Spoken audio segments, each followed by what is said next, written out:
to the Athletes in Motion podcast, From Race to Recovery, with your hosts, Tom Riegel and Kenny Bailey.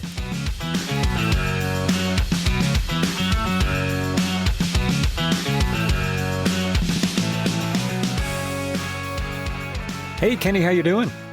I am fantastic, Tom. How are you? I'm fantastic as well. We're back here. Can you believe it's the end of 2025 already? I mean, this has crazy, been an incredible, crazy year. Haven't got out quite the content that I really was hoping that we would do, but that's just life in general. So Thanks everybody for sticking around and listening. We'll probably get one more wrap up for the year show in. And then we've got some cool stuff set up, getting scheduled people. Scheduling people? Yeah, I'm herding cats trying to get schedules set up for the new year. There's some people in your schedule involved. We'll try to get those together. It's doing this. Let's connect those two. So it's all good. So everybody, if you haven't subscribed, please subscribe so that when the new stuff shows up, it'll pop up and let you know. And then give us some feedback. Keep the feedback coming. 5 stars, thumbs up, all that stuff. That algorithm is crazy, and the more little like thumbs that we get and positive reviews or any reviews, pretty much at that point will boost us in the algorithm and it'll get out a little bit further. So we appreciate all the love and support. Thank you so much. This is our fifth. If you want more guests on for content, fifth year, no kidding. We were just young then, weren't we? We were puppies. I know. So much has happened from the first show to the last show. Old salty dogs now. Yeah. So this one, we're going to talk a little bit about some off-season training tips because the weather has changed. It's getting cold. Yeah. It's getting crazy. So we're going to touch a little bit on that. I also want to go over the best way to set up your bike on an indoor trainer because there's a couple things that people miss completely. So we'll go over some of that. But first, we got to catch up. Last time we chatted, you were getting ready to do HYROX with your wife, and how did it go? Let's hear. Let's hear. Well, you're still alive. It was So the crazy thing is the way HYROX works is they don't tell you up until 3 days before the event when your time's going to start. Awesome. We knew it was going to be Saturday based off we were a mixed couple. But we didn't know what time Saturday. When we got the email, it said you're going at 8:20 p.m. And I'm like, wait, what? Wait, what? 8:20 p.m. Like, do you know how old we are? We're in the 50 category. I'm brushing my teeth at 8:20. And we're in Chicago, which means we flew in Friday, got there Friday night. Saturday, you don't get to do anything. Like, you don't want to walk. It's like when getting ready for we did a Disneyland, half marathon, and you can't do anything. Like, you don't go to Disneyland the day before your half marathon because people walk 6 miles and you screw up. So we sat in the hotel in Chicago. Couldn't eat a Chicago dog. Our flight was Sunday morning, so basically it was all HYROX. That was it. Oh my God! And we went to the venue early, so it's a little less than, it was like 0.8 miles from our hotel, and so we thought we'd walk there. That's our only walking we did. Check the venue out and just kind of see what's going on, which is good because that gave us a chance to be more confident when we got in, so we weren't like looking all over the place. The event was fun. The good news is our trainers set us up for success. There was no surprises.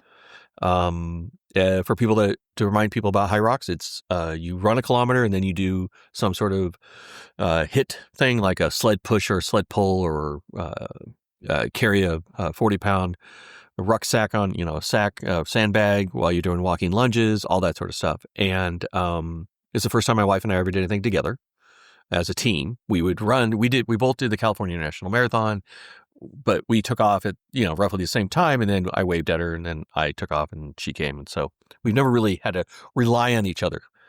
And it was a fun event. She's been doing a lot of training, getting really beefy, getting a lot of strength training.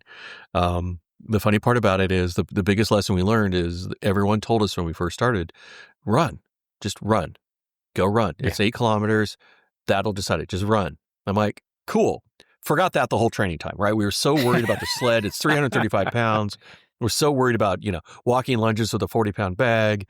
It's a 35 kilogram kettlebell, which is 52 pounds. So it's 104 pounds you're having to walk for 60 meters. So we were just all worried about the strength effort. And I look at my wife And I'm like, hey, we never ran together the whole time. We trained a couple of times together, for Hannah, but we never ran together. So what's your pace? She was like, I don't know. I haven't run since September. I'm like, wait, what? And so it was like September. Like, yeah, I haven't run since September. I was all worried about that. So we were like, okay, I guess, but we're a couple long distance runners. So we got started and we just did our pace, what we wanted to. It was a nice, healthy pace, kept the heart rate down. Everything was predictable. My biggest concern was the sled push, and I absolutely killed it. Nice. It was like we did the practice beforehand to make sure that I understand that, how to push it without kind of getting it, lifting it up to drag it into the thing, and I'm all ready to go. And I'm like, surely that the practice one isn't the same as the real one. It's got to be heavier. And I guess I was so freaking paranoid about this that I just grabbed the thing. I just pushed it as hard as I could. I ended up like running with the thing. So that was a great surprise. All the other stuff I knew was going to be hard. If you ever tried to do broad jump burpees, I mean, I don't like burpees to begin with. It's a lot of weight coming down to the floor, coming back up. So broad jump burpees, and then you have to do a broad jump. So you do that for 40 meters, and it was not fun. Oh my God. And then my hamstring was trying to tweak on me. So Lori did the walking lunges, majority of it. I did a majority of the heavy stuff. She did the majority of the stuff, and then we did it equally. It was a lot of fun. So nice. Unfortunately, she tweaked her back on the last part. So we had to walk the last 2 or 3 kilometers, which wasn't fun, but we had no time set. This is the first time where, when you do an Ironman, you're like, I just, whatever time it is, as long as it's 12 hours, right? I just want to finish as long as it's 12 hours, right? And so 90 minutes for HYROX is sort of the 12-hour mark for Ironman. Yeah. It's sort of like, if you get under 12, it's fantastic. You get under 90, great. You get over 90, it's whatever. We ended up getting an hour and 49 minutes. We were on pace to do like an hour and 30, about 95 minutes. But when she tweaked her back, I'm like, look, we're here for fun. We're not, no sponsors are going to be, removed. We didn't, we weren't there. We had some people from some colleagues of ours that were racing, but they're, 30 years younger than me. I'm not going to keep up with those guys. Nor did I want to. And it was just a fun time. I mean, we left and, we thought of the 14 things we could have done better. Like run, for example. That's the first thing that happens. You finish the race and you just go like, okay, I could have done this. I could have done that. Once you learn, it's better. And so we get back to the hotel at 11. She pops 3 Advil, lays on the ground because she tweaked her back. And we sat there and we're like, well, there's nothing to eat. And it's after 11. We both stink and we're not going to go, there's an Irish pub, but I'm not going to be, so we ended up getting up like bright and early and ordered room service and ate like 17 eggs and pancakes and everything.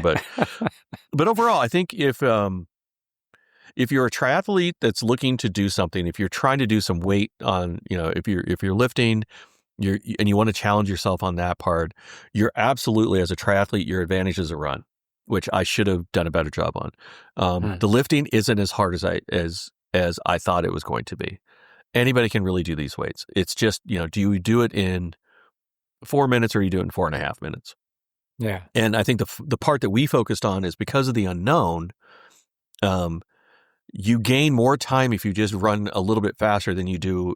I could push that sled for 3 months and make up maybe 25 seconds. But if I just run more efficiently and, I can make up 3 minutes. Yeah, make up. So it was just because we were so afraid of the weight part. I don't know why. But our trainer set it up. There was no surprises. We knew exactly what the events were going to be. We knew exactly how we were going to do. It was just a matter of, and it was fun because we got to trade off. So if my heart rate spiked, she stepped in, did her thing. She was doing horrible on the wall balls. So the goal is to keep the heart rate at a certain level, just like everything else. Yeah. So I'm thinking of this as a because in the off-season training, this is the best time to do some heavy lifting and some weights and some stuff. But I think a lot of athletes have an issue with they're not training for anything. And it's hard to stay focused and they don't like lifting weights. So maybe, would you recommend this as hey, do one of the HYROX things as your, I'd say off season, but kind of as a strength training kind of thing? That's your motivation to pin something on a calendar to do one of the HYROX events? Yeah, I think the challenge with that is the next one's the end of January in Phoenix. And then they're global. So if you want to go to Spain, you want to go to Portugal, you want to go to China. Springtime in Spain. Springtime in Spain. So I think for me, it was, I needed something. Yeah, I like right now I don't have a goal and it's bugging me. Right. It's that off season. I have nothing to train for. It's hard to stay focused on it. Why are you training if you don't have a goal? Some people really need the goal to get them kind of going. And I'm one of those people. So I think November for me, having a HYROX in November kept me honest, kept me showing up. I ran, so I was doing 1K intervals between my training sessions, and then it was fun. But it's just like any other. It's like an Ironman. You just break it down, right? You don't think of the whole thing. You think of, okay, I've got a 1,000-meter ski erg I got to do in front of me. I'm going to do 250. I'm going to switch it off. We keep that heart rate steady. Same thing on anything. You'd want to keep it in zone 2, zone 3. It's a 90-minute effort, so think of it as an Olympic distance probably. So whatever you kind of, what level of zone you want to do for an Olympic distance triathlon, it would be the same thing for here. But it's short burst effort for 4 minutes. You're panting like a dog, but you just start running and your heart rate goes down. And then, if you do a slower run on the way out, you kind of get that heart rate back in check, and then you start up again. You manage it. It's like a brick. So if you ever done brick training where you run and then get on a bike and run to get on a bike, that's basically what you're doing. It's just imagine your bike being a 10% grade every time you get on. Every time you get what's going on. One of my favorite brick workouts to throw at people is to do that, where you're biking and then running and then biking and then running and then biking. You just keep that's going all back and HYROX forth and killing yourself. So I think I have some triathletes that I know that are kind of looking for something different. They've been doing some lifting and they want to give it a try. I think there's no time limit. So it's not as if you don't get it under a certain time, they pack up and go.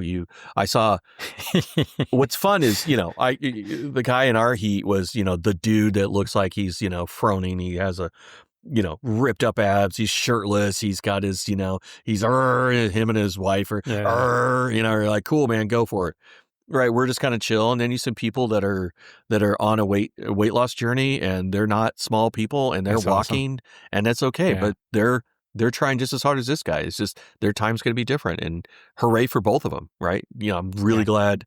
So you can do this and not be, you don't have to be that, that poster. You can do it just like you can in any other triathlon. Right. It's not, well, that's what we like about the sport. Yeah. It's a combination of ability and will. So you just keep chugging, right? Forward is a pace. It might be a good, cross-training type of thing to mix it up a little bit. If you take a little break from some of the triathlon stuff to throw some more strength in there, and then, kind of aim towards a HYROX event, and then kind of bounce back to whatever. I mean, that's the beauty of it. I think that's and the funniest part is we were running, I think we're on the fourth kilometer. And my wife is just cussing up Blue Streak about the whole thing. I don't like running. This is and I started laughing. She goes, "Why are you laughing?" I said, "Because you're complaining. That means you're not out of breath. It means you're not gassed.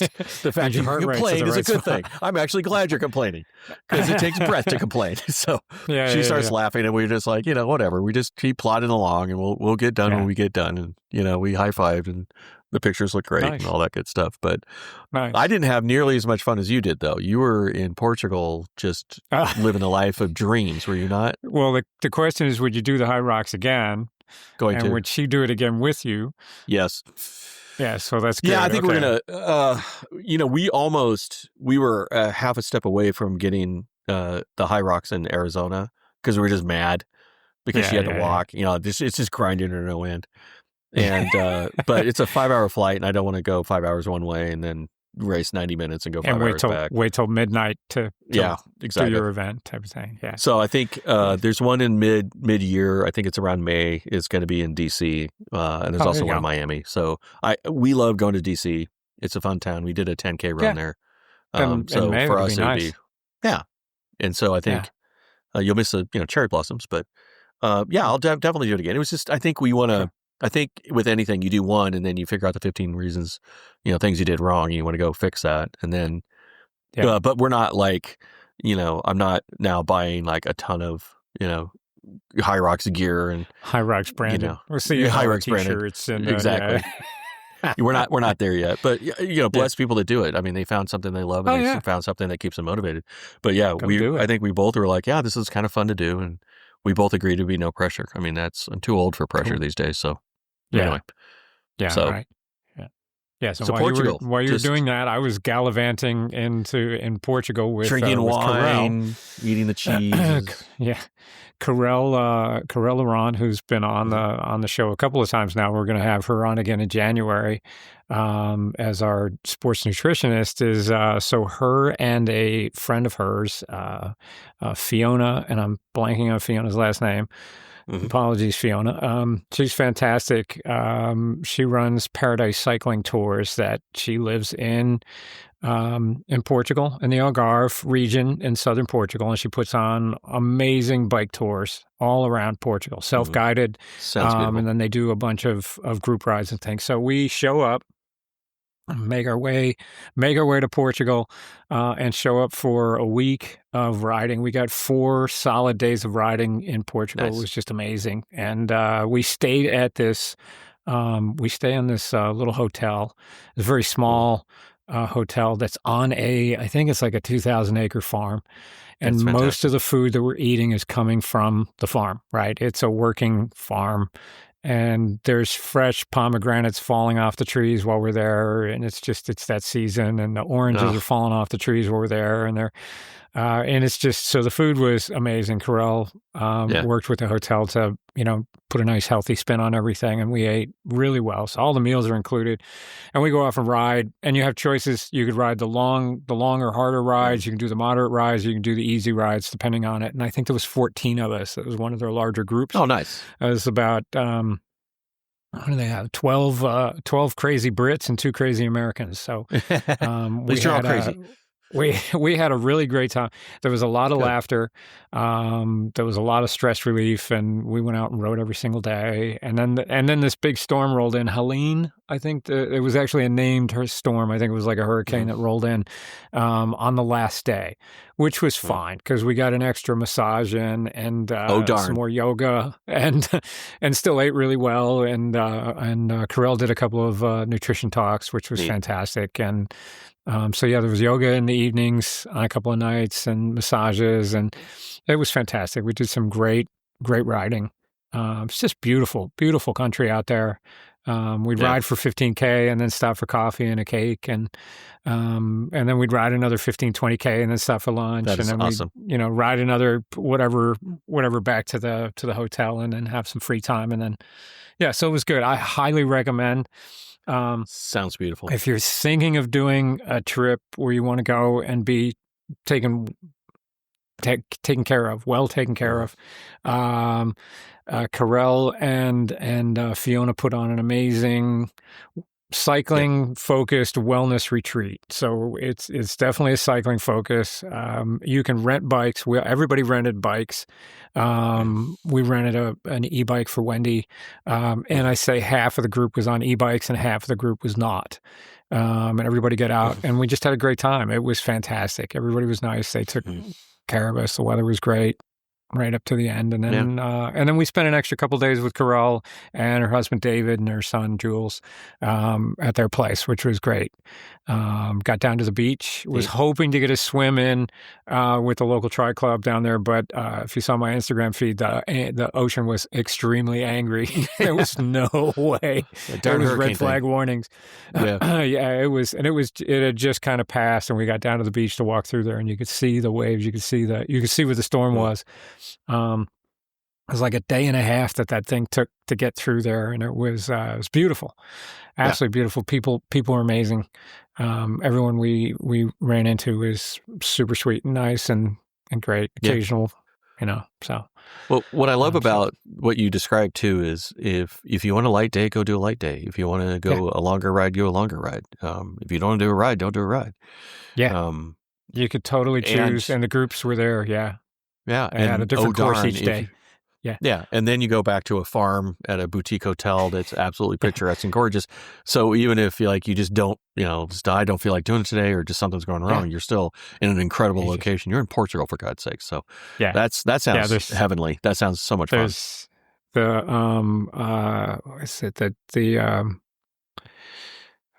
cork trees. They were seeing all the cork trees. There was carob trees, which they had just done all of the harvesting of that, and Wow. massive amounts of olive trees.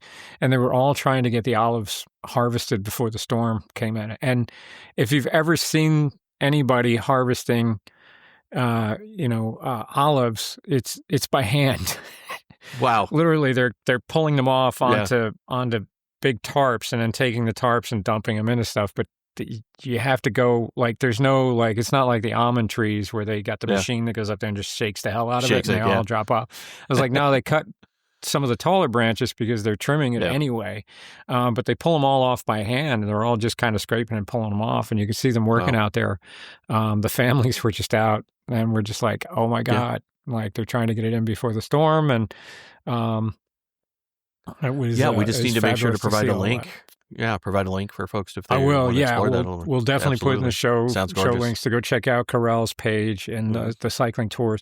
And then if you can't make the ones that they do, 2 in the spring and 1 in November, if you can't make those, Fiona has tours throughout the year. I mean, she's busy all through the year. So her Paradise Cycling Tours, you can go anytime and set something up with her. And cool. I'm going to look and see if I can get some training camps set up over there so we can go ride for 2 weeks at a time and do some base training in Portugal, maybe in the springtime or something. So I don't know if we'll like get the that pros do.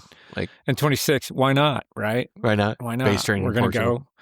We'll That's go there awesome. and I love the idea. And do some solid riding because it's not flat. I mean, it is not flat. There's nothing flat. Even by the ocean, it's not really flat.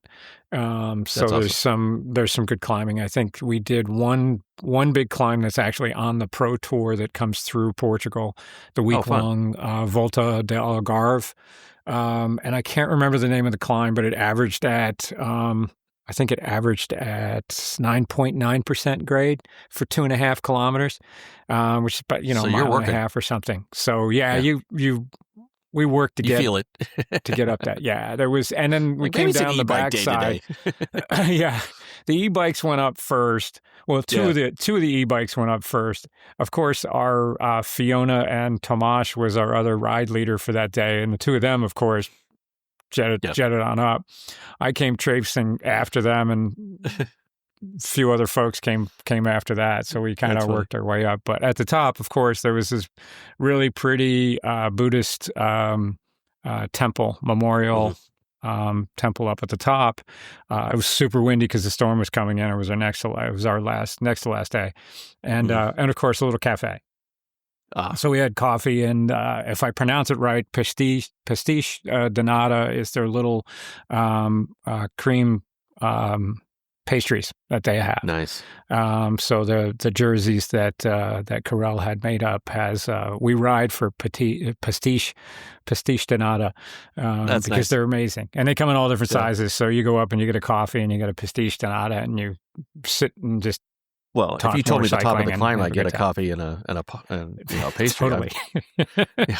Turn myself inside out on that climb. Exactly. So. And I did almost that to get up there. That's funny. A little bit of a tailwind on one section, which was kind of cool. That was handy. That's fun. And then we came down the other side, which was even longer and windier and windier. And it was we just kept riding and had such a great day. Good. So I highly recommend that. So big shout out to Carell and Fiona for doing an amazing job on that. So that gets us into our off season. I was going to say, we're into off season. How do we get prepared for those things?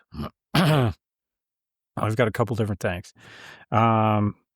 Let's do. Well, one of the big off season things is usually taking our bikes and putting them on a trainer and sticking them in the house. So let's go over there's a couple of notes on that I see when I talk to athletes all the time. When you're setting your tri bike up on your turbo trainer, your indoor trainer, two things come up. Sometimes people put a secondary bike that's not their favorite bike or whatever. It's their winter bike or whatever you want to call it. It's a cheap bike that they stick on the trainer and they don't worry about it.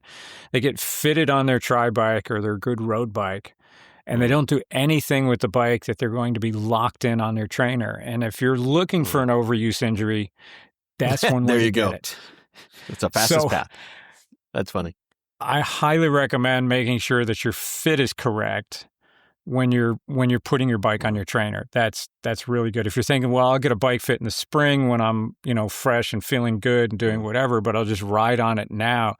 This is the time where you're going to be locked in. You're not going to be, kind of coasting or moving around on the bike very much. You're going to be locked in a position. So it's going to actually have the potential to do more damage to you, which will slow your training down. So that's kind of critical. I hear that a lot. I know there's athletes that I've worked with where they said, I didn't realize they had a second bike on the trainer, and we fitted them on their race bike, and then they didn't ride that bike for their training. So it's like, okay, this is something to take a look at it. You don't necessarily need to go get a full bike fit on it. But if you come see me for a bike fit, then get your bike fit, bring your other bike, and we'll make sure that that's set up. And I include that and take care of you on that to make sure that's good. A couple of the other things is stay in good posture and form. So when you're riding on that, don't sit up or don't sit a way that you normally wouldn't while you're pushing the miles and cranking out the watts. You want to be in your proper position. This is what's getting your body, your brain wired to those muscle groups to be in either its aero position or in your road bike in a good solid position where you've got proper form. You'll generate more watts. You'll ride much faster. You'll be much happier with the progress that you're making. And then when you do get off onto the road in the springtime, you'll actually be riding better, and you won't be all of a sudden uncomfortable again because all of a sudden you're in a different position. So keep that in mind as you're doing it. So when you set your bike up on there, one of the key things is to make sure that it's level. You want front wheel, back wheel to be level. You don't want them tipped too far down. You want them tipped too far up. So one of the things to look at is the air pressure in your front tire. Your air pressure in your front tire after a month has gone down a little bit because that's what it does. It kind of leaks out a little bit. Even on the tubeless ones, it will go down a little bit more. So that will cause you to tip a little bit more forward. So make sure there's proper pressure in the front tire. I'm assuming that's if you have a smart trainer and you don't have the rear wheel on. If you have the rear wheel on, yes, make sure that has enough pressure in it as well. But since it's being held at the back end of the bike, not the actual tire is not keeping it up. It's not as important, but it will be against the roller at that point. So you want to make sure. Yeah, I think with the roller ones, you're up anyway, so you need a kind of a block to keep that level anyway. Where the ones that take the wheel off, they tend to be a little bit more flat. A little more flat. So I'm guilty of that every time. The front tire is just flat as a band. Well, I should probably do something about that. Okay. Yeah, you'll find it going down and down. You'll find yourself pitching forward, especially if you've got a tri-bike set up there. You're like, why am I pressure on my elbows and my arms? And so the other thing is, if you're putting it on a carpet, it's going to sink into the carpet.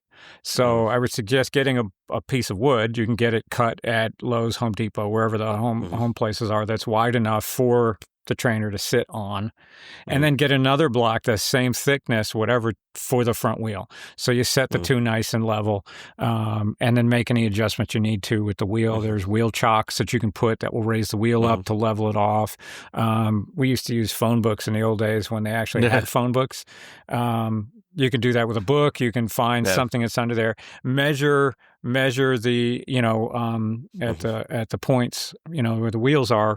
Like right in the centers there, just measure and make sure that they're about the same. They want them to be as close as possible, so that you're nice and level. So and I those think are the big things. I stole Lori's old yoga mats, so I put that underneath so it can catch sweat and stuff like that to kind of and that's you want to cover the ground, put whatever they make, you can pay and get branded, vinyl mats and things that you put on there, or you can just buy some stuff from, Home Depot or wherever, and make sure you put lots of towels and wipe the bike off because it rusts pretty quickly with the sweat. It really will. All the bolts that are underneath your armrests and stuff will start to rust out. They're going to surface rust on them, making them almost impossible to move. So keep an eye on some of that. Just wipe the bike and dry it down, which comes to another point is fans. You need one big one or you need several. The more fans you have, the better. One of the challenges we have riding the indoor trainers is that you don't feel like you're as strong as you were outside, mainly because you're a lot warmer. You don't have the air cooling your skin off. So get a couple of fans.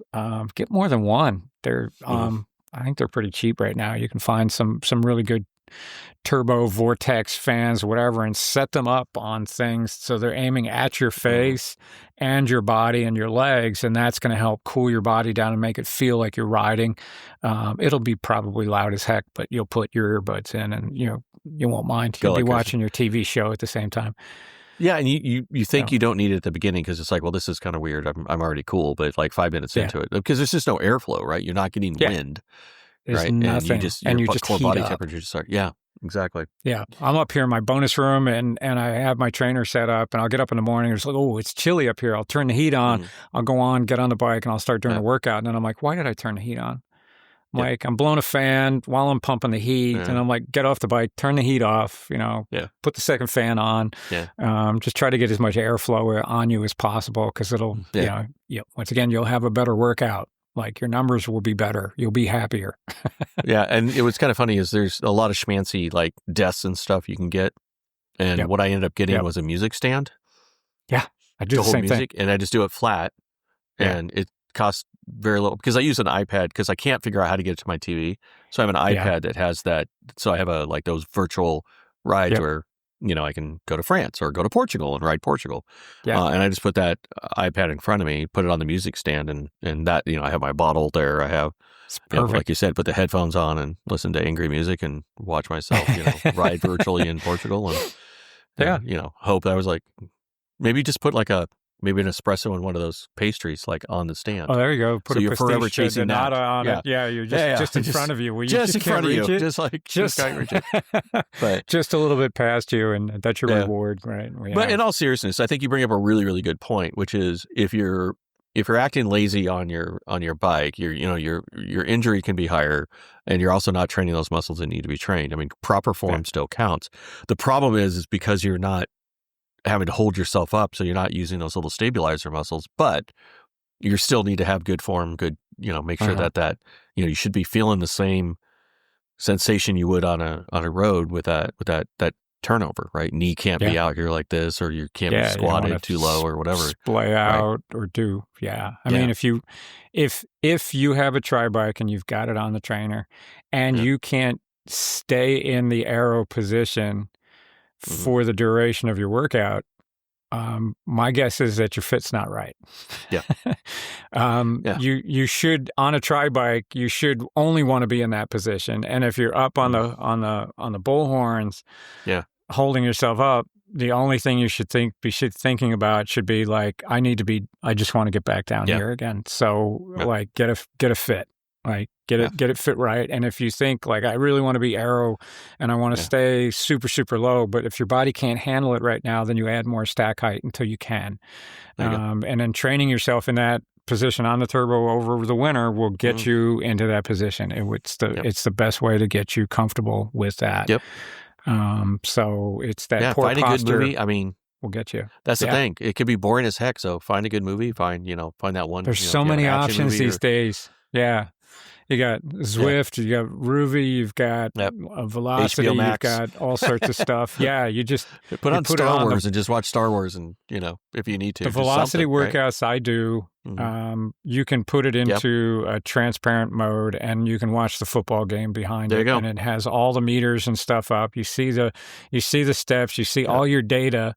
Like you would if you're a trainer road geek. That's and really you cool. really want your data, and it's there, and then you can watch the game at the same time. That's awesome. And then it's not like you're looking away. The game's not up here and the screen is over here. And that's the other thing. If you set it up off on the right and you're riding and you're constantly turned over to look at that, it's going to tweak your neck. That's bad posture. Try to set it in a position that's in front of you. Stack books up, bring tables in, go to Goodwill and buy a cheap table or something that you can find there and just set it on there. It doesn't have to be pretty.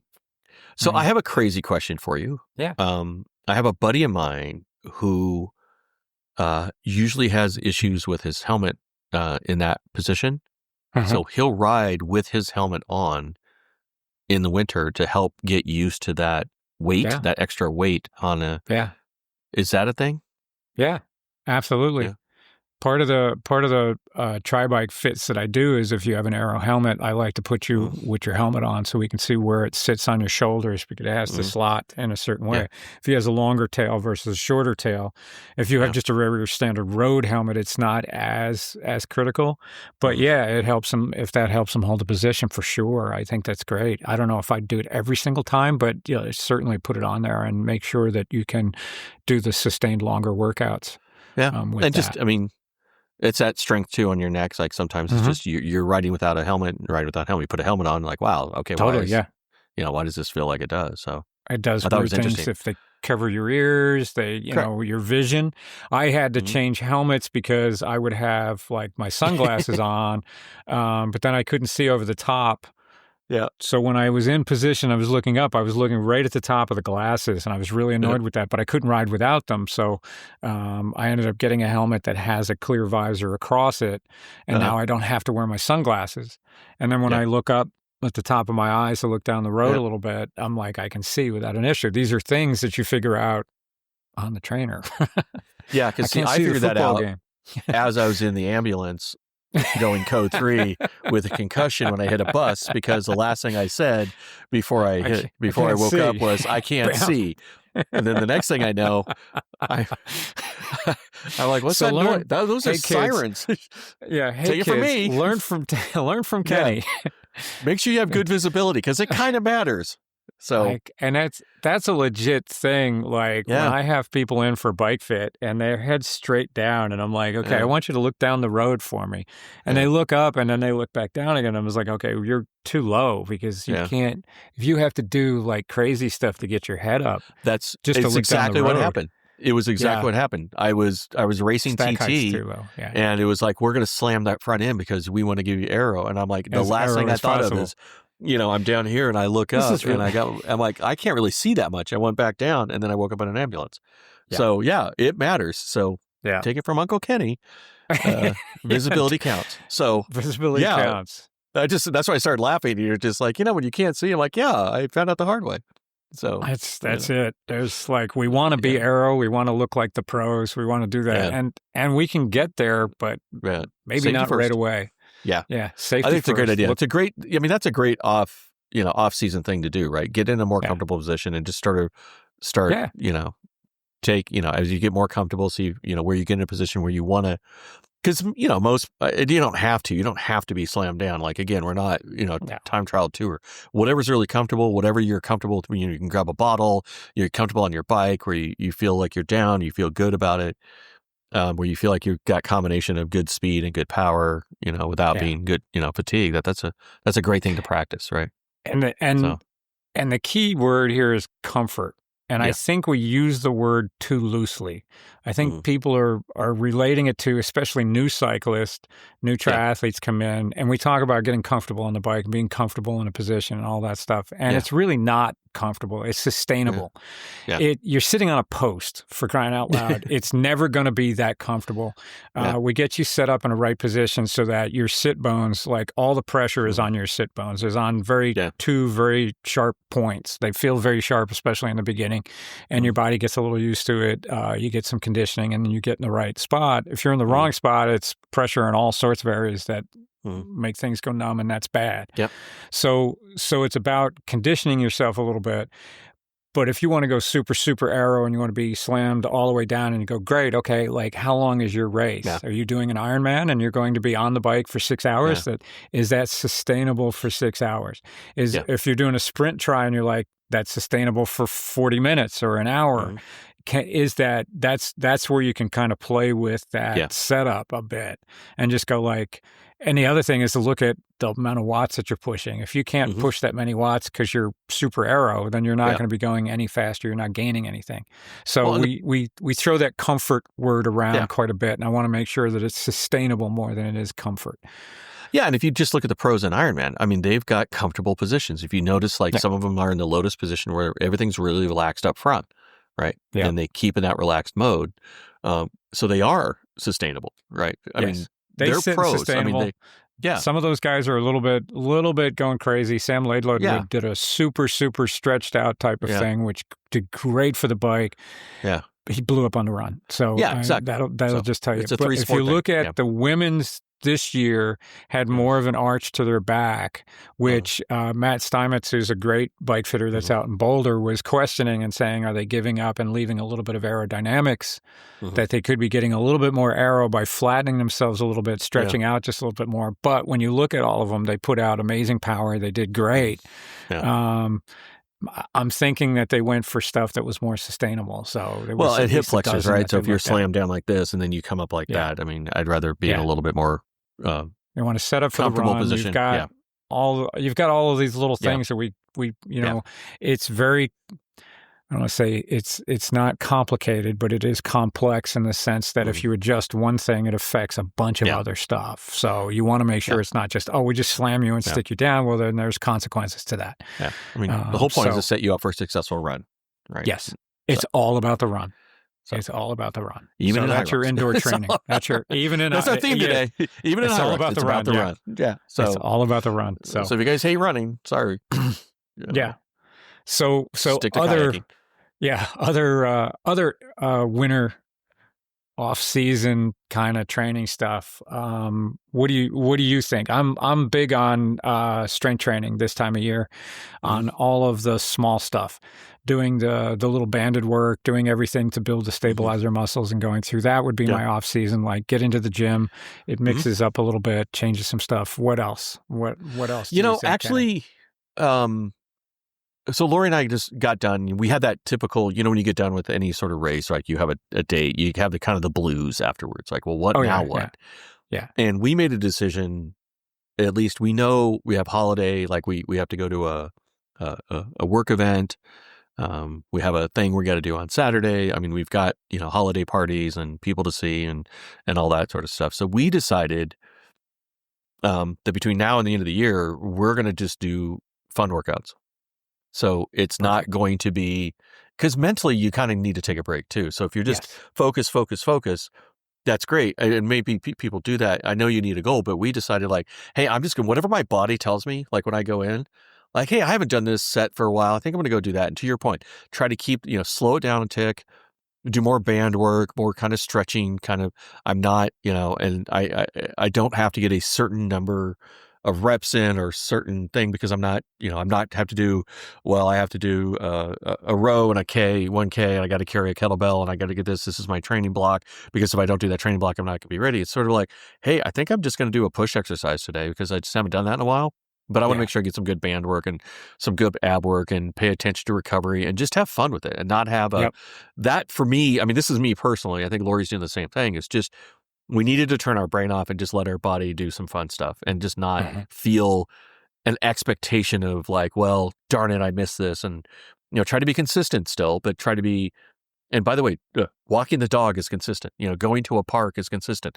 Totally. Doing movement is consistent. It doesn't have to be, and if swimming, if you're going to go do a swim, maybe do a happy swim.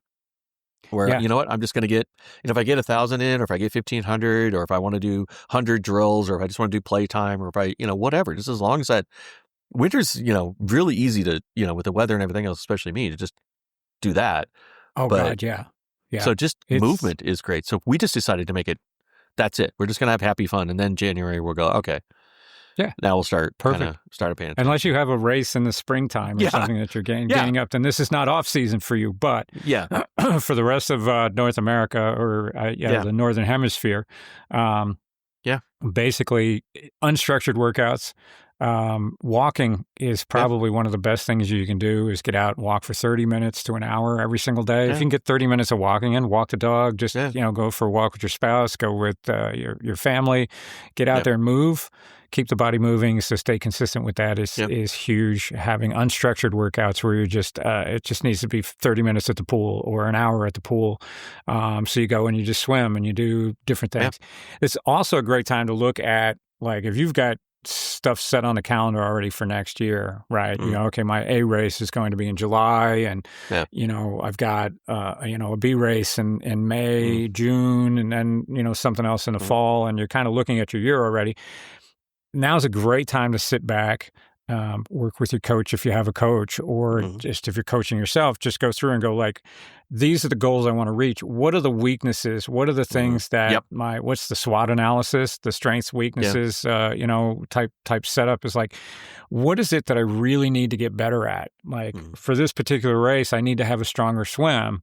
What does my swim look like? I need a little bit better form. So then you can go, okay, I'm going to take 4 weeks and I'm going to do less running, less biking, and I'm just going to get in there and I'm going to work on some drills on the swim just to make that, to get the jump start on getting yourself ready for next year. If it's the run, then, you do more running, do more fun running, do some trail running. I have a couple athletes that we've got off on the trails and they're running and loving the trails right now because it's different. Fun. It's so awesome, a little muddy and slippery occasionally, but we've got them doing all sorts of stuff. And I love the trails. I'm always a big fan because it teaches you to pick your feet up. Like if anything else in the world, shuffling along on a pavement, like you want to face plant. Yeah. Well, don't pick your pace, feet up. You don't care about pace. But another, you just go have fun. And the other thing I think you triggered the thought on was around like, I think I'm like every other triathlete. You have really, tight hip flexors, those kind of things. The off season is a great time to start working, like you said, working on those deficits. Like, hey, I need to open up my hip flexors more. I need to work on, some smaller muscle groups that are the supporting muscles that are critically important, but we don't really think about because we're always worrying about big muscles, right? Yeah. What can I do in the off season? To your point, I notice I start to get injury or fatigue when I ignore this. So how do I make it a habit again where I can get it back in there? It's a great time to be able to do that and be able to. The other thing, just to go back to the mental thing, I think also if you have a spouse or a loved one or a family that has done a very good job of making sure that you've been supported throughout, make sure you put some chips back in there and maybe do something they want to do, not something you want to do, right? It's, exactly. If they want to go like, hey, let's go for a hike, or, I want to go to Portugal, right? We'll go anyway, but just do those things where if that's something that really interests them or something they want to do, you took the driver's seat, and for your time. Now it's time to, I think, kind of get back and say, hey, what do you want to do? And let's do something fun. And that's why I think that's why part of the reason why I did HYROX with Lori is because I spent well over a decade, when you do Ironman training, it's 9-10 months of being selfish. Yeah. Right. So what do you want to do? Is this something that sounds fun to you? We could do it together. We've never done something together. Those are the kind of things you just got to get back once in a while. So you have balance. I guess balance is the kind of the thing I keep going back to. I think when, if it's this intense and training and that, you got to kind of reset, rebalance, and work on those things that, like you said, with the band work, or work on those deficits, or like you said, just work on swim drills that, I just notice my head goes up too much and I drop my body. Let's just work on head drills. Just nothing, And you can use a combination of go into the gym and work on the building the muscles that you need for that particular drill, and then you go into the pool and you do those particular drills, or run or whatever it is, or bike. If you want to get stronger on the bike, then you lock in and go, okay, here's my program for the bike, and you just kind of lock and load on it. So it's a good time. Still want to keep consistency. Consistency is what keeps us healthy, what keeps us going. I think just in general, even if you don't have a goal, your life goal should be just to be consistent, to keep your health in a good spot. It helps settle hormones. It brings the cortisol levels down. It just gives you a better well-being overall. I mean, get into some yoga, get into some breathing exercises. Now's a great time. It's cold outside. You want to put the football game on or something on and do some breathing exercises so you can relax and kind of bring all that stress down that you've been try gaining. Pilates. Trust me, that'll great ways. That'll show exactly where you have a deficit. Yeah. Go do a Pilates class. You'll go, oh wow, okay, those little stabilizer muscles. Like, you start shaking violently. Honestly, that comes back to the same thing as the swim drills. Like you can never, swim drills are great. I mean, keeps the joints good, but nothing but benefit. I mean, how you swim better is you swim more. Yeah. Right. And then for getting outside and doing things in the colder weather, I think the best quote, and I don't know who to attribute it to, but I'd seen it a couple times, as I said, there's never bad weather, it's just bad gear choices. So there's lots of stuff out there you can still continue to ride outside on your bike. I mean, it gets cold, but there's all sorts of heated gloves and proper gear and that type of stuff. So at certain temperatures, you can still get out there and actually get a good ride in, or a good run in.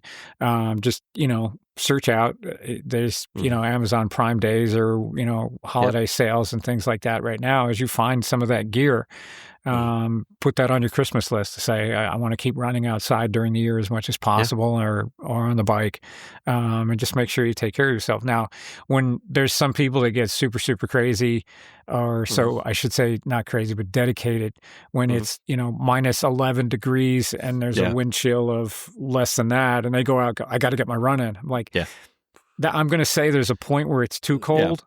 And it's not helping your lungs, or it's not doing anything for your sinuses or your lungs or anything like that. So it's like, at that point, it's like, okay, ride indoors, run indoors, figure out those other options, but have them available. So it's not like that helps you just make the switch. Like, the weather's bad, I have my indoor option. The weather's good, I have my outdoor option. You're there. It's not like you show up and you go, I only have an outdoor option, and the weather's terrible. Now I don't do anything. So. Yeah, and it's kind of fun. I mean, I remember, when you get done with a cold ride, or you get done with a cold run, you get that hot shower, and it just feels, it feels like you earned it, right? And it's kind of burn more calories when you're shivering. But yeah, I mean, we, Lori and I did Ragnar together, and it was like 19 degrees out at 2:00 in the morning, but man, that shower felt good when we got home. Definitely. And it's fun. It felt like you earned it. That's what's kind of fun when you do a little bit of suffering. Then it feels like that the rest of the day. You're like, okay, good. I earned it. I feel like I did something. I'm pushing myself this year to ride outdoors as much as possible. Very cool. And continue running outdoors as much as possible, which the running was always easier, but I've gotten all my runs in, and it's been, down in the 20s and 30s here. It's been a bit chilly where I usually don't want to go out, but I have all the gear, I have everything, and I'm still going out and getting my workouts outdoors. And then I'm doing my specific, kind of indoor stuff as well.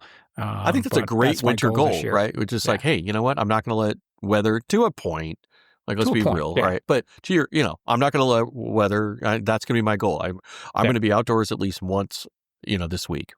Yeah. Right. And I get our pup Rosie out for a walk. We try to do 2 miles every day.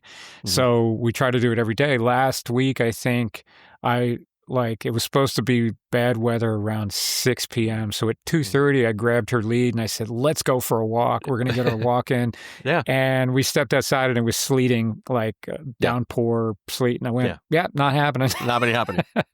Plan B. So we played indoors, and she took a nap, and that was it. But every other time we're out there, she gets so I always get a 2-mile walk in, I would say at least 5 days a week, if not 7, with her. And that's the extra excuse to get outside. So I get at least that, and then I go for a run afterwards. Yeah, so I like that. I mean, just that's a kind of like small goal. it doesn't need this big, hairy thing. It's like, hey, I'm just going to try to get outside, do an outside activity at least once a week. That's a great, not a hard goal to hang your head on. Gives you something where you feel committed to doing something, you feel good afterwards, you feel like it's something to accomplish. That's a great kind of, or like you said, I want to be able to lift 2 days a week, because I know I need to start doing some strength training and work on areas where, like, my core, I absolutely could do a better job on better core. I think we all can. So that should be the focus. So, we think we have a strong core, and then we don't. learn that we don't have a strong core at the wrong time. There you go. At the wrong time. Exactly. Yeah. So if anyone has any tips or tricks or things that they do to get themselves out the door in the cold weather, please let us know. We'll share those. We get some good ones. So let us know. We're always up for new tips and tricks. Make sure you keep the chapstick and keep your face and lips from, completely freezing off. But send us those notes, and keep up the comments, and the 5 stars, thumbs up, all that good stuff, sharing this around. So we appreciate everyone on that. So I think that's a good wrap up for this one, Kenny. Well, we'll do one more. We'll try to do a nice year-end type of thing, and I'll try to pull find up some hot topics. We'll do a little. we got to do the holiday party, right? We got to do a little. We'll do the ugly sweater. There you go. We'll do something with that coming up shortly. But thank you again, everyone. We appreciate you all.